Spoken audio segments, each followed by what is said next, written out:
নমস্কার,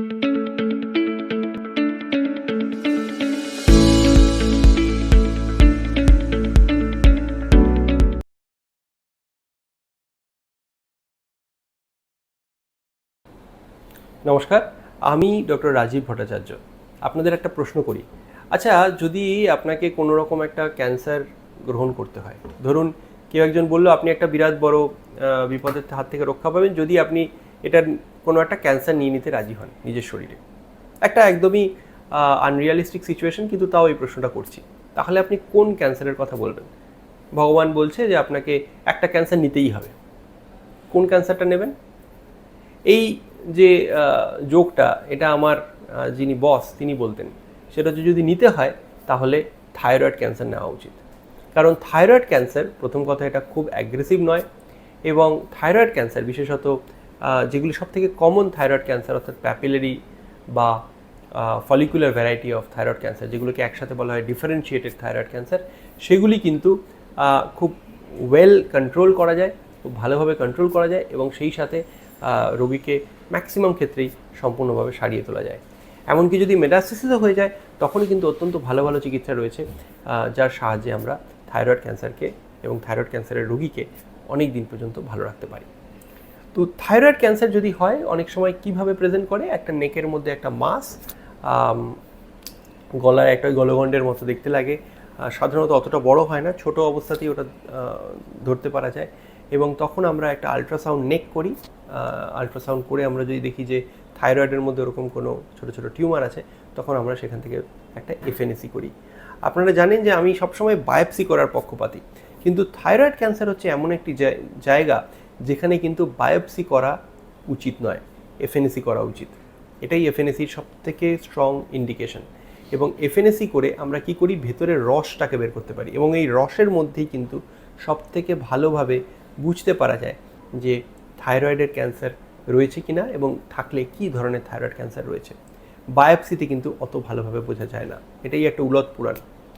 তো যদি আপনার কোনো থাইরয়েড ক্যান্সার পেশেন্ট হয় এবং সেটা ডায়াগনোসিস পাওয়া যায়, এবারে কিন্তু যেটা করতে হবে সেটা হচ্ছে আমাদের দেখতে হবে যে শরীরের অন্য কোথাও ছড়িয়ে আছে কিনা।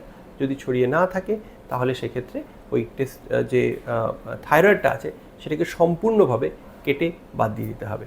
এটাকে বলা হয় টোটাল থাইরয়েডেক্টমি। এবং তার সাথে যদি আলট্রাসাউন্ডের নেকের মধ্যে, অর্থাৎ ঘাড়ে, আমরা কোনো লিম্ফ নোড বা গ্ল্যান্ড দেখতে পাই, তাহলে কিন্তু সেটাকেও কেটে বাদ দিতে হবে। এবং সম্পূর্ণভাবে যখন আপনি এই থাইরয়েড গ্ল্যান্ডটা এবং তার সাথে এই বাকি যে ঘাড়ের বা নেক গ্ল্যান্ডসগুলো আছে সেগুলোকে বাদ দিয়ে দিলেন, তখন বুঝতেই পারছেন আপনার শরীরে একটা অত্যন্ত এসেনশিয়াল হরমোন আছে যার নাম থাইরয়েড হরমোন বা থাইরক্সিন হরমোন। সেটি তৈরি করার আর জায়গা নেই। কাজেই শরীরের মধ্যে যদি থাইরক্সিন হরমোন প্রলংড সময়ের জন্য যদি না থাকে, তাহলে সেই পেশেন্ট বেঁচেই থাকতে পারবে না। কারণ থাইরয়েড হরমোন হচ্ছে আমাদের শরীরের বেঁচে থাকার জন্য একটা অত্যন্ত এসেনশিয়াল একটা হরমোন। কাজেই আমাদের কি করতে হবে, আমাদের ওই থাইরয়েডটা কেটে ফেলার পর থেকে কিন্তু এলট্রক্সিন খাওয়া স্টার্ট করতে হবে। অর্থাৎ কিনা শরীরের ভেতরে যখন থাইরয়েড হরমোন তৈরি হচ্ছে না, থাইরক্সিন তৈরি হচ্ছে না, তখন বাইরে থেকে আমাদেরকে ওই থাইরক্সিন হরমোনটা সাপ্লিমেন্ট হিসাবে নিতে হবে। কিন্তু প্রথমেই কি নিয়ে নেবো, অপারেশন হয়ে যাবে তার পরপরেই কি আমরা থাইরক্সিন হরমোন নেবো? না, সেটা করলেও কিন্তু চলবে না। আমাদের অন্তত 3 সপ্তাহ থেকে 1 মাস পর্যন্ত থাইরক্সিন ছাড়াই থাকতে হবে, যাতে যে শরীরের মধ্যে যে থাইরয়েড হরমোন যেটুকু রয়েছে সেটা সম্পূর্ণভাবে নিচে নেমে যায়। আর টিএসএইচ, থাইরয়েড স্টিমুলেটিং হরমোন যেটা আছে, সেটার মাত্রা যেন বেড়ে যায়। তার কারণ কি হবে? তার কারণ হচ্ছে যেই সময় আমরা এই 3 সপ্তাহের মাথায় আমরা একটা স্ক্যান করব, যেটাকে বলা হয় radio iodine scan.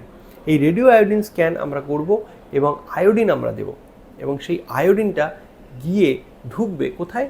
Thyroid like টিস্যুর মধ্যে। আপনি তো থাইরয়েডটা কেটে বাদ দিয়ে দিয়েছেন, কিন্তু শরীরের মধ্যে যদি কোথাও এই থাইরয়েড ক্যান্সারের কোষগুলি মেটাস্টেসাইজ করে থাকে, তাহলে সেখানে কিন্তু এই রেডিও আয়োডিনগুলো ভেতরে ঢুকবে এবং জানান দেবে যে হ্যাঁ, আমি এখনও পর্যন্ত এই রেডিও আয়োডিনগুলো যেখানে যেখানে দেখতে পাওয়া যাবে, তার মানে সেখানে সেখানে এই থাইরয়েড ক্যান্সারের কোষগুলি লুকিয়ে আছে। যদি দেখা যায় যে শরীরের মধ্যে কোথাও অপারেশনের 3 সপ্তাহের মাথায় আপনি স্ক্যান করলেন, কোথাও কিচ্ছু নেই, well and good, you are cured. আপনি এরপরে ফলো আপে থাকবেন ডাক্তারবাবুর কাছে। কিন্তু ধরা যাক যে আপনি দেখতে পেলেন যে অল্প অল্প কিছু জায়গায় রেসিডুয়াল ডিজিজ রয়ে গেছে, তখন সেক্ষেত্রে কিন্তু আপনাকে থাইরয়েড রেডিও আয়োডিন অ্যাবলেশন করতে হবে। অর্থাৎ এবারে ওই যে রেডিও আয়োডিন রয়েছে সেটাই একটু হায়ার ডোজে নিতে হবে, যাতে শরীরের ভেতরে গিয়ে যেখানে যেখানে থাইরয়েডের কোষ রয়েছে সেগুলোকে কিন্তু সম্পূর্ণভাবে নষ্ট করে দিতে পারবে। একটা কথা মনে রাখতে হবে যে থাইরয়েড, টোটাল থাইরয়েডেক্টমি করলেও থাইরয়েড টিস্যু কিছু না কিছু শরীরে পড়েই থাকে। এটা এমনভাবে আমাদের শরীরের সাথে ওতপ্রোতভাবে জড়িত যে সম্পূর্ণভাবে কেটে ফেলা সম্ভব হয় না।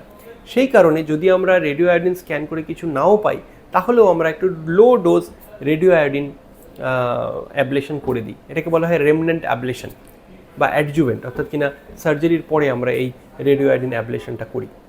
এই রেডিও আয়োডিন অ্যাবলেশন কিছুই না, একটা ওষুধের মাধ্যমে ওই রেডিও আয়োডিন অর্থাৎ রেডিও লেভেলড বা রেডিও অ্যাক্টিভ আয়োডিন আমাদেরকে খাইয়ে দেওয়া হয়, এবং ভেতরে গিয়ে আমরা এই যে আয়োডিনগুলো সেগুলি যেখানে যেখানে থাইরয়েড টাইপ বা থাইরয়েড ক্যান্সার টিস্যু রয়েছে সেখানে ঢুকে যায়, এবং সেই যে রেডিও অ্যাক্টিভিটি সেখান থেকে বেরোয়, তেজস্ক্রিয়তা, তার সাহায্যে ওই ক্যান্সার কোষগুলো নষ্ট হয়ে যায়। এটাই হচ্ছে রেডিও আয়োডিন অ্যাবলেশন।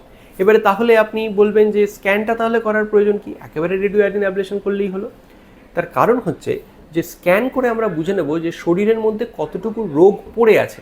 যদি দেখা যায় যে শরীরের মধ্যে যে রোগটা রয়েছে সেটা অনেকটাই কম, তাহলে ওই রেডিও আয়োডিন অ্যাবলেশনের যে ডোজটা সেটা অনেকটা কম হবে, সাধারণত 20 বা 30 মিলিকুরি আমরা দেবো। যদি দেখি কিছু কিছু আশেপাশের নোড এখনও পড়ে আছে, অল্প কিছু রয়েছে, তখন সেই ডোজটাই বেড়ে যাবে, বেড়ে চলে যেতে পারে 70 বা 75 বা 100 মিলিকুরি। আর যদি দেখি যে ওটা অনেকটা মেটাস্টাসাইজ করে রয়েছে, অনেকটাই ছড়িয়ে আছে, তখন কিন্তু আমরা যেই ট্রিটমেন্টটা দেবো সেটা হচ্ছে high dose radio iodine ablation, যেখানে 150 to 200, 150 থেকে 200 মিলিকুরি ডোজের রেডিও আয়োডিন আমরা পেশেন্টদেরকে দেবো। এবং এর ফলে যেটা হয় সেটা হচ্ছে ইভেন ইন মেটাস্ট্যাটিক সেটিং আমরা কিন্তু এই থাইরয়েড ক্যান্সার পেশেন্টদেরকে ভালোভাবে ট্রিট করতে পারি। এইগুলো হচ্ছে ডিফারেন্সিয়েটেড থাইরয়েড ক্যান্সার। আরেক ধরনের থাইরয়েড ক্যান্সার কিন্তু হয় যেটা আপনি চাইবেন আপনার শত্রুরও যেন না হয়, সেটাকে বলা হয় অ্যানাপ্লাস্টিক থাইরয়েড ক্যান্সার। অত্যন্ত ডেঞ্জারাস একটি রোগ, এটার ট্রিটমেন্ট প্রায় নেই বললেই চলে। অনেক সময় এটা যখন প্রেজেন্ট করে তখনই অলরেডি ছড়িয়ে গিয়েছে, এবং অনেক সময় পেশেন্ট প্রচণ্ড নিঃশ্বাসের কষ্ট নিয়ে প্রেজেন্ট করে, সেটাকে অপারেটও করা যায় না।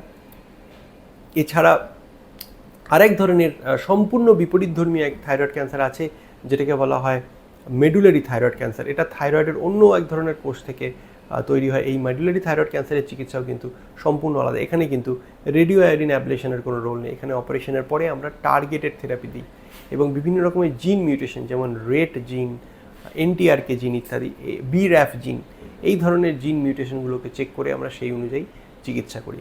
যদি থাইরয়েড ক্যান্সার রেডিও আয়োডিন অ্যাবলেশনের পরেও থেকে যায়, এবং যদি আমাদের কোনো সিস্টেমিক থেরাপি দিতে হয়, তখনও কিন্তু আমরা এই যে মিউটেশন, জিন মিউটেশন অ্যানালিসিস, রেড জিন, BRAF জিন, এনটিআরকে জিন, এগুলোকে চেক করি সেই অনুযায়ী চিকিৎসা দিই। মনে রাখবেন থাইরয়েড ক্যান্সারে কিন্তু কেমোথেরাপির বা ইভেন ইমিউনোথেরাপির খুব একটা রোল কিছু নেই।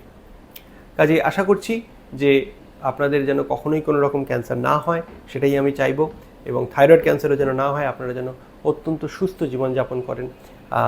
কিন্তু ক্যান্সার আমাদের এই পৃথিবীর একটা রিয়ালিটি, আমাদের চেকস অ্যান্ড ব্যালেন্স, নেচারের চেকস অ্যান্ড ব্যালেন্সের একটা পার্ট।